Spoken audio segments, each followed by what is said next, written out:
এটা আমি নিজে হাতেই বানাই, এটা আপনারা নিয়ে ব্যবহার কোনো লেভেলিং নাই, বোতল নাই, কিচ্ছু নাই।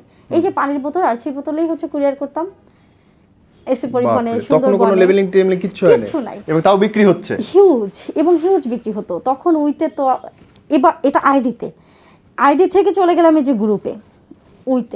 উইতে আমার এত রিচ ছিল, অলরেডি আমার পোস্ট হচ্ছে অটোমেটিক ডিলিট হয়ে যেত, বেশি হওয়ার কারণে ডিলিট হয়ে যেত। তখন আমি খুব কষ্ট পেতাম যে এত রিচ হয়েছে। আমি দেখছি একটা রিয়াক্ট পড়েছে 26,000, 26K।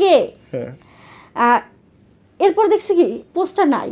আমার এটা খুব এখনও মনে পড়ে যে 26,000-এর যে পোস্টটা, আমি এত কষ্ট পেয়েছিলাম কিছুক্ষণ আগে। 26,000 মানে এত কমে। আমার মেসেঞ্জার তো ব্লক, মেসেজ রিকোয়েস্ট, স্পাম সব ব্লক। মানে আমি তো কাউকে রিপ্লাই দিতে পারতাম না, কন্টিনিউয়াসলি হচ্ছে আমি ব্লক থাকতাম।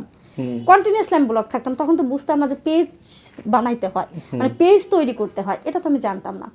তখন ওইভাবেই করতাম। তারপর যেদিন ব্লগ খুলতো, আপনার তো অনেক পেজ মাইর খাইছে। হ্যাঁ, আমার পেজ কিছুদিন আগেও হচ্ছে যে 18 দিন হচ্ছে হয়ে গেছিল, মানে হ্যাক করে নিয়েছে। এত শত্রু আপনার জন্য হয়েছে? এখন এই গল্পটা আসলেই বড় হয়ে যাবে। মানে আমার লাইফ গল্পটা, মানে হিস্টোরিটা, এইটার যে এত নকল বের হয়েছে ভাই আপনি জানেন না।